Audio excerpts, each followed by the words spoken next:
Alrighty then, we are live here from Clay headquarters, from the Clay studio.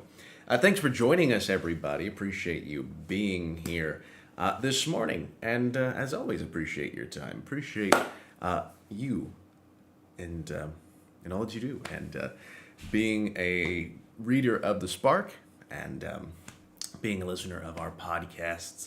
And if you're not yet one of those, fall into either of those two categories, you can become initiated into one of those two categories. And it's a very simple initiation process. You just go over to www.clay.inc, clay.inc, and from there you can listen to our podcasts. You can check out The Spark, which is our flagship newsletter, all about the headlines and creativity. And of course, you can watch our fledgling news channel Clay TV here, as you see before you, that I am currently on. And we are working towards and always a continuously streaming news channel.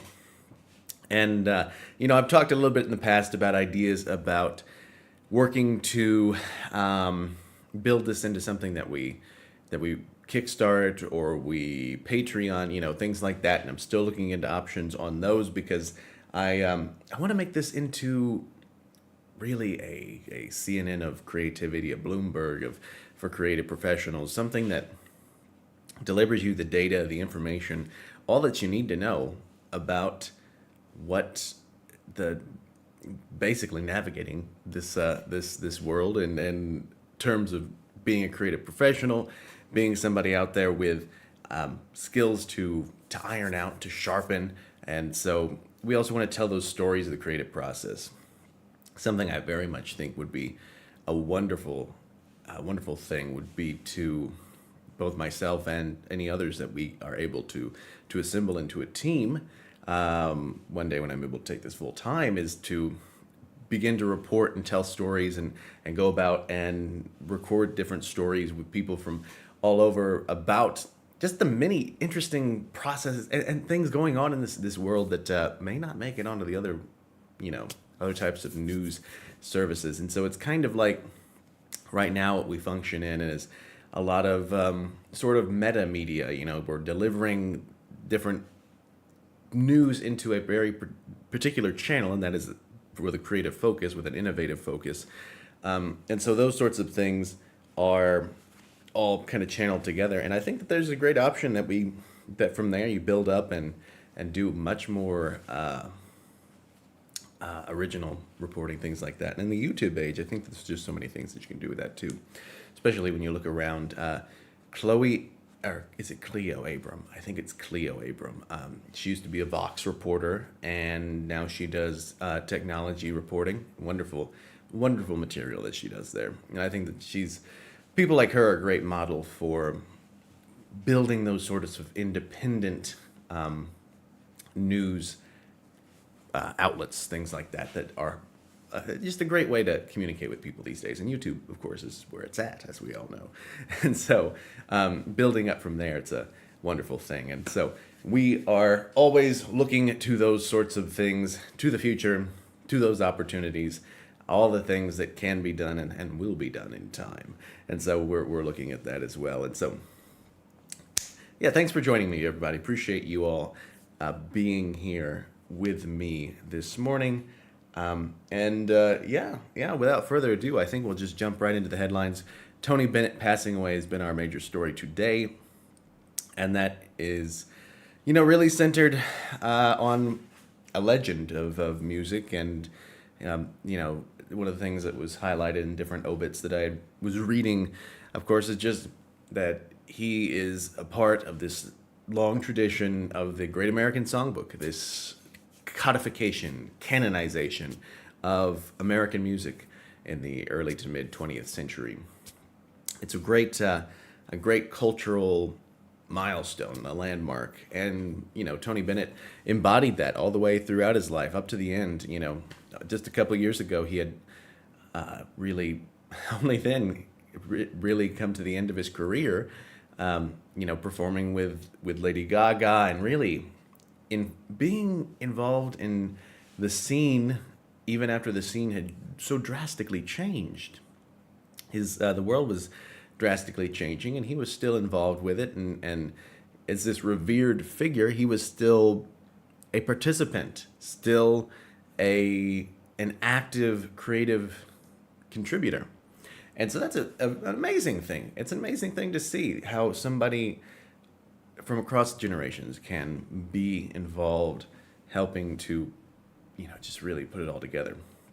And during that time, I think it had to do with different interviews like 60 Minutes and things like that, that for him, as he faced Alzheimer's, he had a lot of course, just difficulty with memory. And the thing that always came together for him were the song lyrics. They came together, they came out. And that's an amazing, amazing thing when you think about it, because the way in which memory and music are tied together, in which you're able to piece together the lyrics from memory, and when they're embedded, they just become this string that you can pull out. And so it's a wonderful, wonderful thing that really speaks to like a testimony to his creative journey, to his creative life in music. And so just to read a little bit from what I wrote up this morning in the Spark, Bennett's journey began on New York's 52nd Street. He immersed himself in jazz clubs and drawing inspiration from Charlie Parker, Art Tatum, instrumentalists like that. He formed his own label, Improv Records, after leaving Columbia Records. And of course, his birth name being Antonio Dominic Benedetto in Long Island City. He, of course, Americanized that to Tony Bennett. And so he began as a singing waiter in Astoria, Long Island. His passion for music, deeply rooted in his family. His father's opera performances back in Italy inspired him.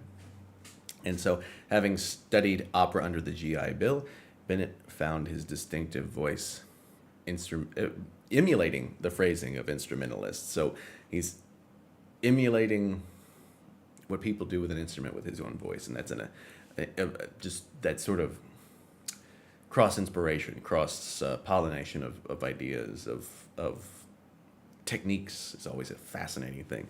And so let's see, okay, so we got the write up here. Bennett gifted the world with over 70 albums, claiming an impressive collection of 20 Grammy Awards, 2 Emmys, and a host of accolades. And of course, the authenticity of the man, the talent of the man, speak to a testament of a lifelong commitment to one's craft, to one's tradition, and to authenticity, and to just, letting the music speak for itself. So rest in peace, Tony Bennett. We do appreciate all that your work that you have done. And if you haven't signed up for the Spark yet, we want to encourage you to help get yourself inspired more and more, because that's what the Spark's here for. It's all about delivering inspiration to your inbox, and that's at www.clay.inc, clay.inc.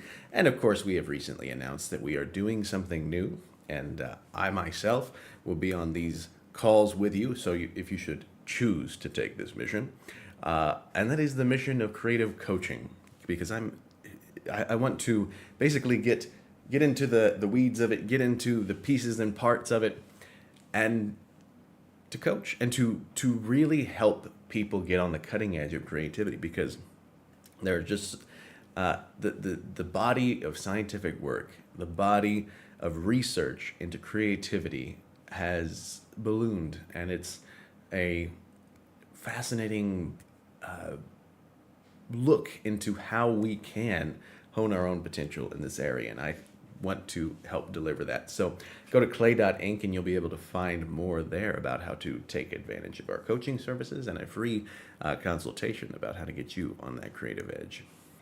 And so, other news we covering in this one, I try to be as optimistic about as much as possible, because I think that there's always room for optimism. But this one is about AI influencers and how artificially generated people are now the ultra perfect figures that we are seeing on the internet. And that's a hard one to spin optimistically. I think it's going to cause more problems with the social impact than anything else because let's face it, like this doesn't really benefit anybody. Like they now people are renting out AI girlfriends. Like no, no. I mean, maybe we want to put the dating apps out of business because they're evil. But I don't think this is the way, guys. This doesn't seem right. And so, meanwhile, SpaceX Falcon 9 is moving forward and partially reusable. You know, that's the core SpaceX's mission. And so the Falcon series has emerged as a trailblazer in this field. So we're continuing to watch that. Meanwhile, an astrophysicist is turning his gaze earthwards, and he is taking a look for farmers at their fields, basically. So he's creating something to help farmers through satellite imagery monitor their fields. And so that's a great opportunity there, something to watch as things progress. GitHub is rolling out Copilot Chat, which will be helpful for folks who want to learn more about coding and the like. And so it is a code completion tool, which is what Copilot's original form was. And so it's helping to simplify those complex tasks. And I forget exactly who had said it, but one of the minds in programming, I believe, recently said we're all coders now, thanks to the programming revolution caused by AI. And so that's always something to watch, and something that's going to change everything as that too becomes democratized, as the language barrier between normal speech and programming gets broken down. Thanks for joining me this morning, everybody. Appreciate your time. We got to sign off for now. Clayton Hester here. We'll see you later.